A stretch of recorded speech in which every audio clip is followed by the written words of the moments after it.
All right, all right. Peace, family. Here we are again, diving into our library, flipping through some of our books to see what was underlined and circled, see what stood out to us. Today, we're diving into another powerful, powerful book, Aboriginal Intimacies by Sister L. Jones. This book right here, Aboriginal, I mean, uh, Abolitionist Intimacies, and the Burnell Rocky Jones books. If you are Canadian, if you were just trying to understand the Canadian dynamics, these two books, I would say, are mandatory must read to create real understanding. We can have opinions about time, situation, people's, places, things, but without that firsthand account, without that peer reviewed research, without that bibliographies in order to follow the train of thought and trajectory, we are speaking opinion and maybe just perception. And everybody can have their own perception. Good brother of mine says there's three sides to every story: your side, my side, and the side of the truth. So, as we try to find truth, because truth having that greatest influence means truth is power. So, you want to get power, read Abolitionist Intimacies by L. Jones and read the Burnell Rocky Jones book. Absolutely. Let's dive into what she has to say right away.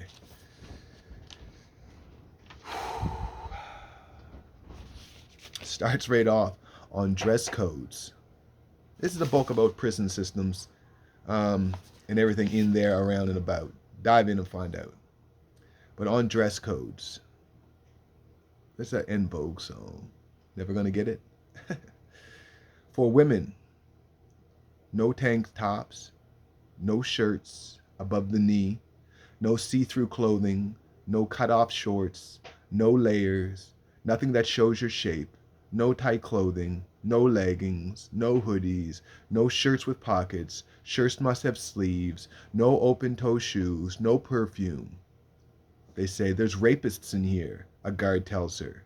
It's for your own safety. Out in the world, you'd say, what a woman wears doesn't cause rape. But I just smile and nod.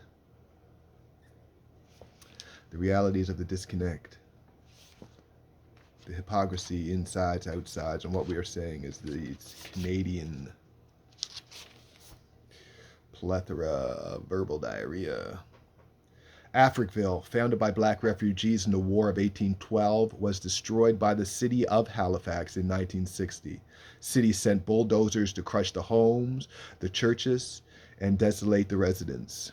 The city denied municipal services like water and sewage, while sitting a dump within its borders, a practice of locating hazards within the indigenous and black communities that scholars identify as environmental racism.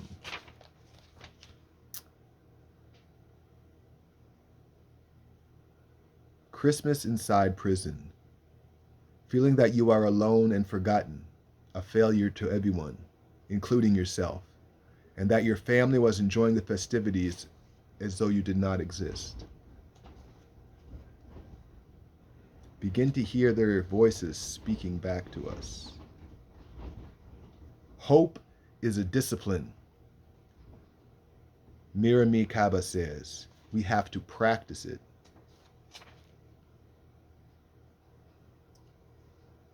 There were all kinds of these camps in Canada, not just the Japanese internment camps of World War II or the camps of Canadians' national parks in World War I, but during the Depression too.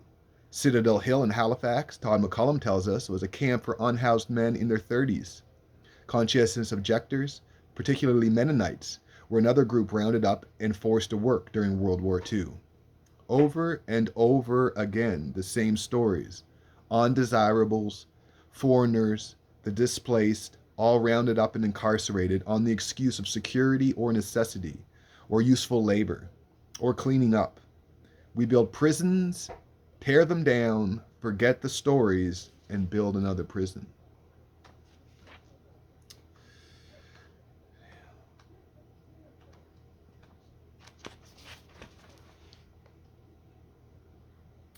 In Hartman's reading, black people become visible only at the moment when we can be accused of a crime.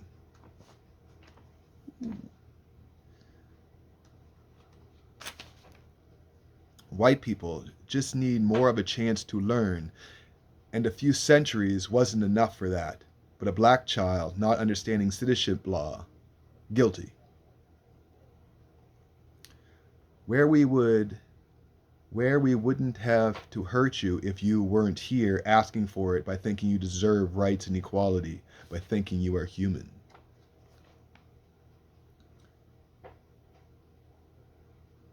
Children in cages in the US, in Canada. Fatima and Abdul as children, isolated in rooms by child welfare workers. Their tears are an inconvenience to the national narrative that insists, always insists. It's not like that here. A major justification for the functional ban on black migration in the late 19th and early 20th centuries was to avoid the Negro problem. We have a bunch of Negrophobes. It was believed, in fact, that racism could be avoided to the extent that black people were kept out of the country entirely. A feature of white supremacy is that the system simultaneously claims authority to know best, but also, at any point, make claims to innocence. White people know better, so they remove children from the family, but cannot be expected to know enough to apply for citizenship. Abdul is suffering from the neglect to do paperwork, but we are also told the process is infallible, and we must let it proceed. The process fairly taking its course now is the same process that can't be held accountable for failing. Very Canadian, this way of doing violence through bureaucracy. How far are we willing to go? Yes, yes, yes. We would never have let him go gently. The Moors. Selected readings today from Aboriginal Intimacies by Sister Queen L. Jones. Anthony Morgan in 2018 observes that the persistent Canadian narrative of we are not like that in comparison to the United States stifles Canadian decision and recognition of anti-blackness and the violence visited upon black people by this state apparatus. This is what I call the suffocating experience of being black in Canada. Thank you for being so honest, Elle. Although when you're trying to get power and influence, you must speak truth, truth having the greatest power. Prisons are living monuments to racism and colonial violence in Canada. Early on in our programming, we understood the importance of requests. When you are incarcerated and have no control over your body, when your most personal acts, such as using the toilet, are viewed on camera, when you cannot move how and where you want to, the opportunity to make a request and to have it played may be the only time in the week where you can ask for something and have it. People complained repeatedly about the language in the music, from the use of the N-word in songs to profanity to glorifying of crime. I would respond that the true obscenity is that people who participate in the show can be held in solitary confinement. What is offensive is that the carceral institution forced pregnant women to sleep without mattresses, placed people in dry cells where their bowel movements are monitored and searched, where people on suicide watch are stripped naked, and where basic human rights like sunlight are denied. Place responsibility for black criminalization on black culture and not on enslavement, deprivation, the constant extortion of resources from our communities, gentrification, educational pushouts, and the lack of health care and trauma care. Untouched white motherhood was deemed more important than black people expressing anger over police killing. This was a powerful book. It is a powerful book.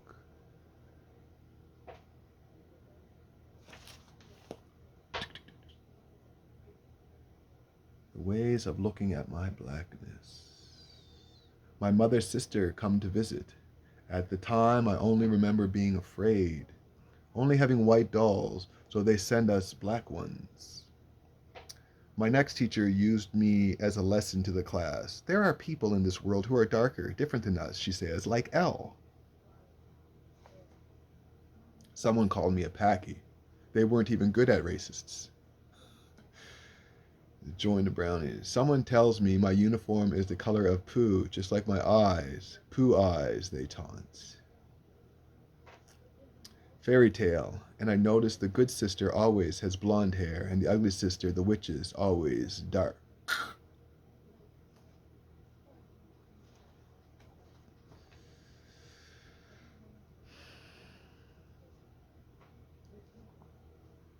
Right. The paper bag test is real. You had to be lighter than a brown paper bag. Mummy tells me that the test in South Africa was they had to pass a pencil through your hair.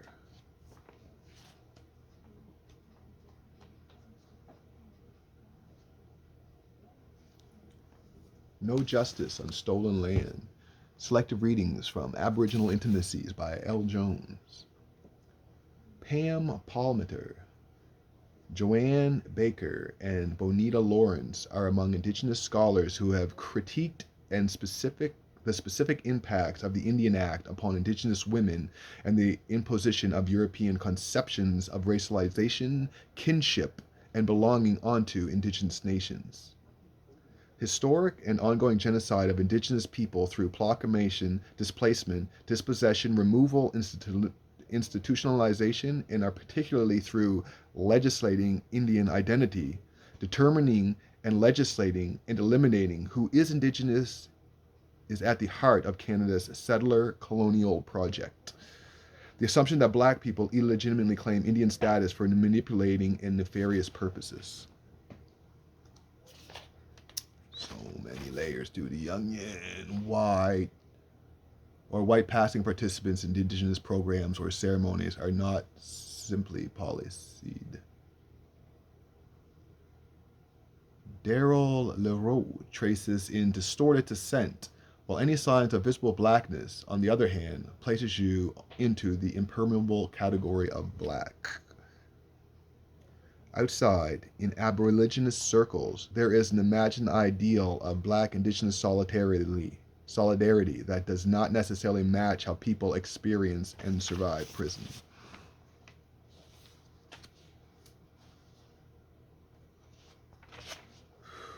The Settler's Poem.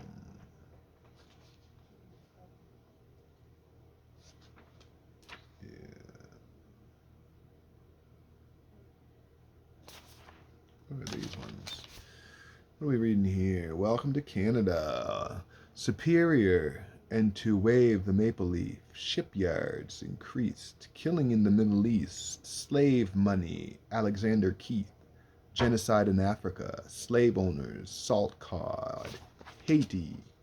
Cornwallis taking scalps. The Boer War monuments to concentration camps. Promised land for blacks.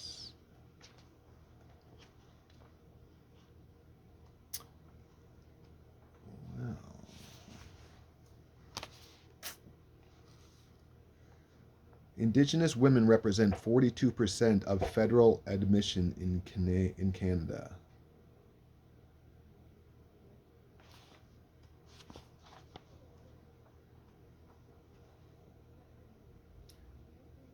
Black August, Burnside prison strike, Central Nova Scotian Correctional Facilities, 2018. Get 'em.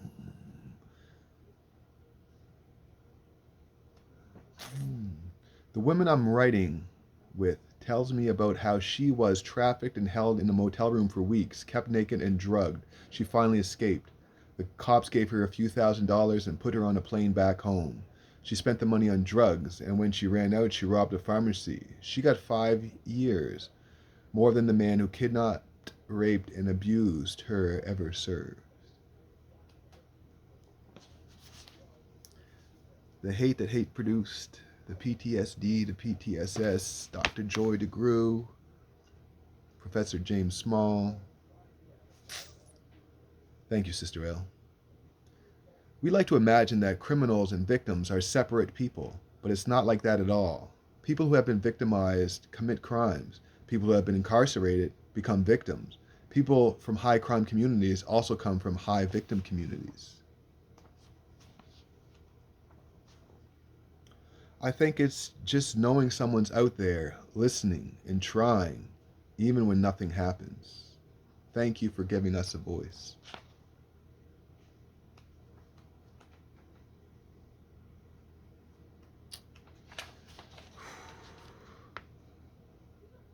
I was chastised for hugging the women while visiting them in jail. I was being chastised for hugging women.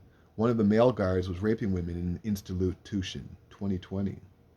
The sexual shaming, the desexualizing, as though the clothing women wore, not violent patriarchal power and control, is what causes rape.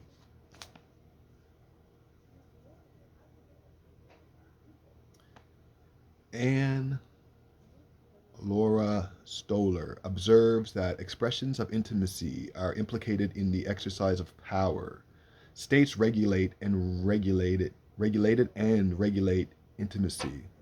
Miscegenation to intrusions into domestic spaces of social workers, to state-sanctioned rape in war or at carceral sites, to the intimate contact of the captor or torturer. The strip search is an act of abuse of intimacy, as is the sympathetic guard. Stoller suggests that for the state, the force of intimacy determines what is in or out, whether though the border, whether through the border. The notion of blood and kin, ranging from religious ecstasy to torture, the opening us to what haunts social relationships, to the outward, to the strangling familiar that proximities and inequalities may reproduce. Sorry about this. One of my Stroller suggests that for the state, the force of intimacy determines what is in or out, whether through the border. The notion of blood and kin, ranging from religious ecstasy to torture, and opening us up to what haunts social relationships, to the outward, to the strangely familiar that proximates and inequality may reproduce.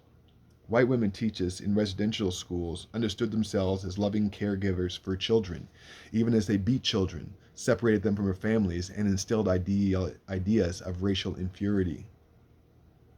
White women teachers in residential schools understood themselves as loving caregivers for the children, even as they beat the children, separated them from their families, and instilled ideas of racial inferiority. What can intimacy mean, she asked, if there is no self-ownership? These thoughts expand into the prison context, where we can echo the question of what love, care, or contact can mean in an environment of coercion and unfreedom. Intimate work with prisoners is in itself an act of resistance, as it defies the notion that prison is a social death. Love this woman. For Indigenous women in particular, the child welfare prison cycle reflects the multiple generational trauma, social controls, and assimilation visited upon Indigenous women and families through colonialism. Under neoliberalism, economic responsibilities are privatized. Social responsibilities for the care is shifted from the collective social duty to the private family sphere. To expand this reading, families under state punishment regimes take on the responsibility for both caring and fixing crime, shifting the focus away from the role from unequal social structures in criminalization on one hand and social support such as housing or treatment on the other hand. How our acts of care are also acts of organization, acts of rebellion, acts of strengthening, and acts that prepare our loved ones for liberation. Yo. The Afro-pessimists argue this, that to be black is to be haunted by captivity, violence, and death.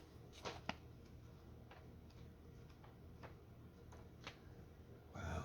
All these words from the seller, but not one word from the sold. The kings and captains whose words moved ships, but not one word from the cargo.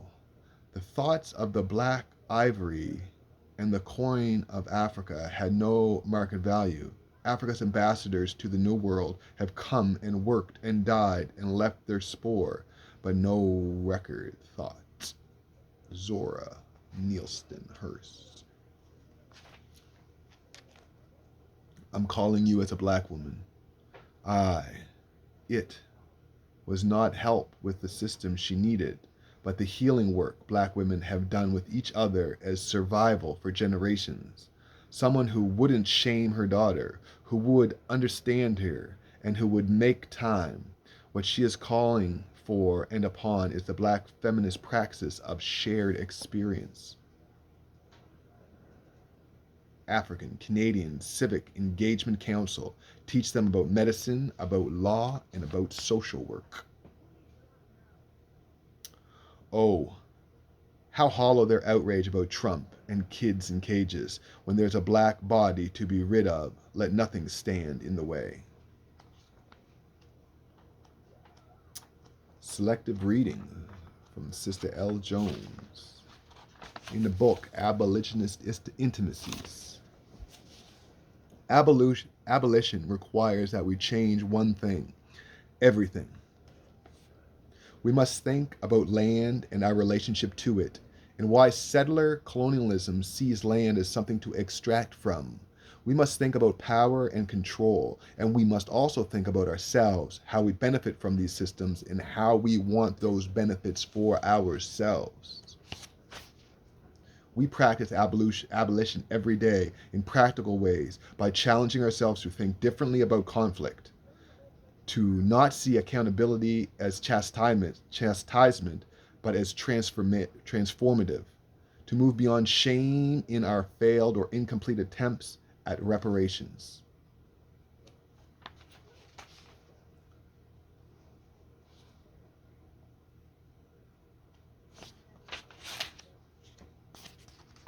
Yo, Sister L. Jones, thank you very much. Like we do many times at the back of the book, we have references, bibliographies, so you can see where it is grasped, where you can get the information from, where you can track the trajectory of thinking.